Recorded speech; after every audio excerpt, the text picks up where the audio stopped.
All right, my lovers, this is your boy Noble with my bike build. Now, I wanted to talk about a little bit more about speed and one by drivetrains and all of this kind of thing because, as usual, the comment section never letting me down. We got a comment section by SEPG5084, and they left us a comment saying, I've tried 3 buys, I've tried 1 buys, and I've tried 2 buys, is where it's at. 1 buy is for slow bikers, and I don't bike slowly.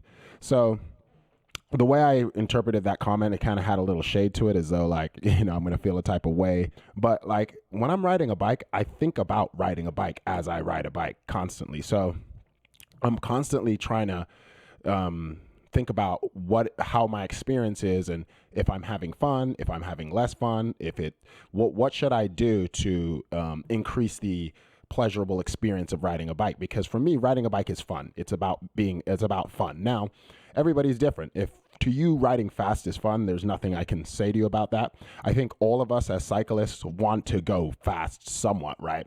But at the end of the day, the reason why this channel is called My Bike Build is because there is no such thing as a perfect bike. Depending on where you ride, what climate you ride in, what time of the day you like to ride, what part of the city you like to ride. Do you like to ride mixed surfaces? Do you like to ride on the bike path? Do you like to ride in the wilderness? It's going to change the type of bike you have. Like if you're riding a fast road bike and you're trying to go on a mountain bike course, then it's not going to be that fast, right? So when I interpret this comment, I'm really, and they're saying 2 buy is the best. What I'm envisioning, this person rides in probably a pretty mild climate without like any heavy weather. They probably ride on bike paths or very smooth surfaces, right? So this is what I'm gathering from that comment. I'm not, I don't feel any type of way because again, if that's how you feel, you want your experience on the bike is most pleasurable by going as fast as you possibly can, then there's nothing I can say to that, right? That is who you are. That is your bike build. But the purpose of this channel is for people to realize that your bike is configured to who you are as a person. There is no perfect bike. If you're somebody who wants to commute and, pick up groceries, do errands on your bike, then you're going to probably need a bike that is good for carrying cargo, that is comfortable, that has as little complications as possible. Especially if you're a commuter, you want to do as little maintenance as possible. So that's one type of configuration of a bike. If you're an athlete who wants to go fast, then you're going to have a different kind of bike. And for me, I'm the kind of person who I'm not a huge fan of the fastest type of bikes because I tend to the fastest type of bikes tend to be, or as history as people would tell me, the slam stem in an uncomfortable position with the biggest chainring you can possibly get. And I live in a city where there's hills. And so what I find with a lot of people who have 2 buys is they can go really fast on the flats, no doubt. If you're an athlete and you're trying to beat me on my 1 buy, you're going to beat me, right? If you have a 50 chain ring and I have a 40 and you've been training to ride all day and you ride every day, you're going to beat me. But there are factors to that, right? And all types of speed are not equal. So when we're talking about speed, that's just one type of speed, right? Like, because I live in a hilly place, your 2 buy is not going to do you any favors if the gradient is super hilly and you're going up a hill. You're not going to be on that big chain ring. And for the most part, when I ride with people with 2 buys and I ride with my 1 buy with my dinner plate cassette at the back, I can make it up most any hill in this city. And again, if you've lived in Seattle, if you live in Seattle, get in the comment section and let people know how hilly this place is, because there's no way my GoPro is going to illustrate that for you. It's just your personal experience. So I'm assuming this person likes to ride on flats, because your 2 buy ain't helping you get up to the summit of Discovery Park. It's just not, it doesn't matter. And anytime I ride with people with 2 buys, there are limits to places they can go. I'm an explorer on my bike. I like adventuring on my bike. I like being able to go to different places in town, and I don't want any limitations because my gearing cannot get me up that hill. Number one. Number two, if I'm riding for long periods of time, I don't want to have to crank everywhere that I go, Now, that being said, you're right. Like if you have like my Poseidon Triton that I got from Poseidon that I've been demoing, that's the fastest bike I have. It's got an aggressive geometry. It's got a 2 by chain ring.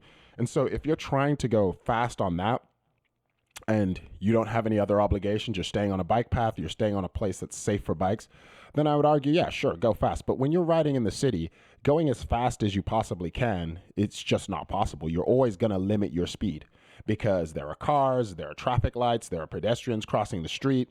There are so many things that limit your speed, which make you have to put on the brakes and say, okay, what I have to prioritize when I'm riding through the city is not speed, but reaction time. Like everything's coming out at you, things are flying around all over the city. And so I'm trying to make sure that my reaction time is good enough that I can be responsive to the things around me so that I don't hit anything. So there's that. There's also, again, it's just one type of speed. Like I said, going uphill, you're not going to use that other chainring. Going downhill on steep gradients, it's not going to matter. You know, I tend to be pretty fast on the downhill because I'm a bigger guy. And, you know, in the past, I've weighed up to 250 pounds. So my weight on the bike is just gonna bomb down the hill. So what does that mean? It means I'm putting more pressure on my brakes to perform well. So I'm limiting my speed. So I've never ever been in a situation where even with my 2x, I'm going as fast as I possibly can because I'm not racing anywhere. I'm not competing against anyone. I'll have times when I go faster than I go slower, but I'm never going as fast as I possibly can on the bike. I can always, if I had to, if it was, you know, the zombie apocalypse and I'm running away or something from someone, or I'm racing for a medal, I could go faster. So the concept that because you ride a 1x, you're a slow rider is quite frankly silly. It just is. It's just not true. And I'm not saying silly because I want to disparage the commenter. I'm saying silly because that's not good information to give people who are looking for a bike that works for them. If you want a fast bike, get a 2x. If you favor going fast all the time, get a 2x. But if you live in a place where you have to limit your speed necessarily, then it just doesn't really matter at the end of the day. And it's not the best advice to give someone who doesn't know as much as bikes or hasn't had the experience and is trying to find out what works for them. Like I said, when you go down hills, it's scary. If you're in the city, there's cars, there's people, there's weather. We live in Seattle again. Not only is it hilly, but we have seasons here. So if it's icy, or rainy or something, you are going to limit your speed. That's just the reality of it. If you live in Southern California, where I grew up, and it's sunny most of the time, then that's just not as much of an issue. So I also found when I was riding my bikes and going downhill that mountain bikes are super fast at going downhill. Like mountain bikes descend like a mother, they just go downhill. Because I was riding with this person, I was beating them uphill, but when they got to the downhill, they just gunned it. And then that was like kind of an eye opener to me. Was wow, these bikes with the different type of geometry and wider tires are actually really good at descending and make descending fun. Whereas on my Cannondale that my first kind of real bike with 3x and everything, I was terrified going down steep hills because it was faster than I wanted it to be. Like it was fast, it was good at going uphill, but then on downhill time, I had to put so much pressure on my brakes to, slow me down because again, I'm riding in the city. I'm not riding in the wilderness, God willing, one day I'm able to ride in more remote places. That would be my dream. But as far as my life is now, I ride in the city. So it's just not going to really matter. So the concept of the drivetrain being the end all be all of speed, it really just isn't. Again, bigger chainring on the flats, sure, you'll probably win. But a well-rounded cycling adventure where you're going to be climbing a lot and doing all sorts of things, I mean, it's just, it depends on the gearing, not so much on whether it's 1x and 2x or 3x. Now, I made a drivetrain video comparing, because I've ridden all of them. I've ridden 1x's, I've ridden 2x's, I've ridden 3x's, and my favorite is 1x. It's just the most simplified way to shift. If you're a novice, it's just you shift up, you shift down. There's really not that much thought to it. You need more gear to go up, you shift, you make a downshift or upshift or whatever, so it makes it easier. You need more speed, you just downshift, make it go faster. So, or upshift, I don't know which one is which, but you know what I'm saying. Like, you want to go faster, you click one way, you want to go up a hill, you click the other way. Simplified. So, in some ways I would say my rides are just as fast because my shifting is simplified so I can have really clean shifting. And again, because I've compensated with the back cassette that I can make it up everything, I find that the only people who can outride me with their two bys are people who actually ride more than me. If you ride every day on a one by, it's not slow. You're going to beat most people, and it's just your fitness level. I mean, I remember having a three by with a bigger chain ring, but I was so out of shape that a runner on foot beat me up the hill, right? When I took probably a 5-year break off regular riding and I started trying to get back into it again on my Cannondale, I was going up Interlochen Park and a runner, a jogger, not even jogging that fast, beat me up the hill. And that jogger was in shape and I wasn't. So even though like a bike should be faster than a jogger by far, my fitness was not enough to beat him up the hill. So it just didn't really matter. So, your drivetrain is one factor of your speed. It's also speed is multifaceted, right? Like I said, going uphill, going downhill, there's all the different types of speed that you can factor in. And so if your bike is super fast downhill, but it doesn't have the stability or doesn't have the progressive geometry to make it seem more planted, it can be a terrifying experience, and you're ultimately just going to go slower than you would have anyway because you're not feeling safe.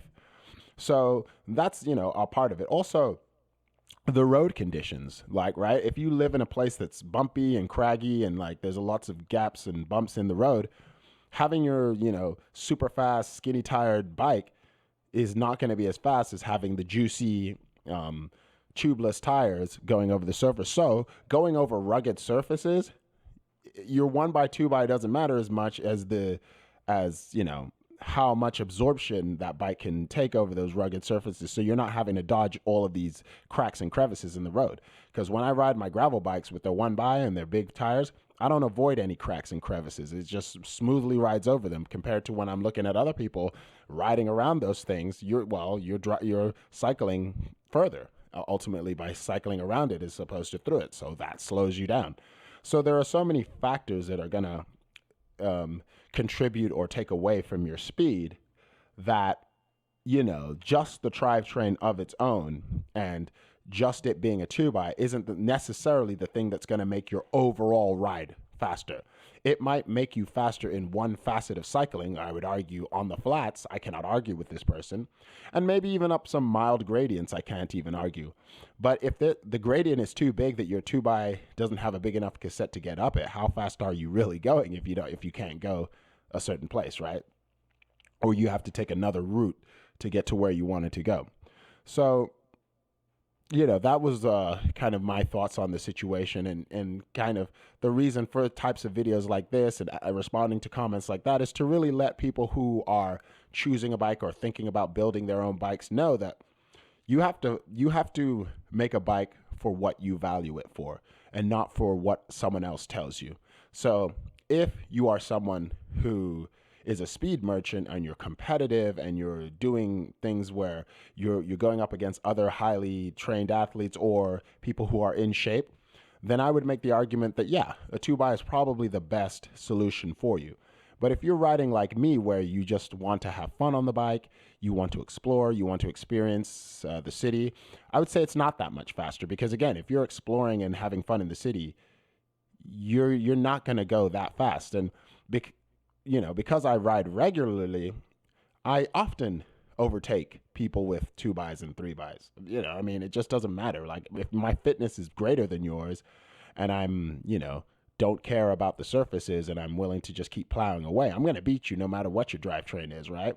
So it's not all one thing. And, if you have friends or whatever that talk like this to you, you have to realize, well, and don't take personal offense and just be like, well, that works for them.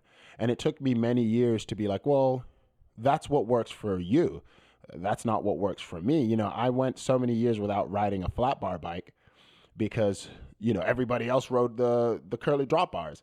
And I realized over time is like, I don't mind drop bars. I like them. I have 2 of my bikes are drop bars, but I like flat bars. I like flat bar bikes. They're fun to ride. So it's those kind of, attitudes that I want people to get away from and just kind of look at their riding and say, well, what works for me? What is the most fun? And then just try to be sensitive when you're on the bike to, hey, this is what works for me as a cyclist, not what works for anybody else. So, just keep that in mind when you're choosing and building your bike, and use your personal experience as your guide, and use your, user input as your guide. And thank you for listening.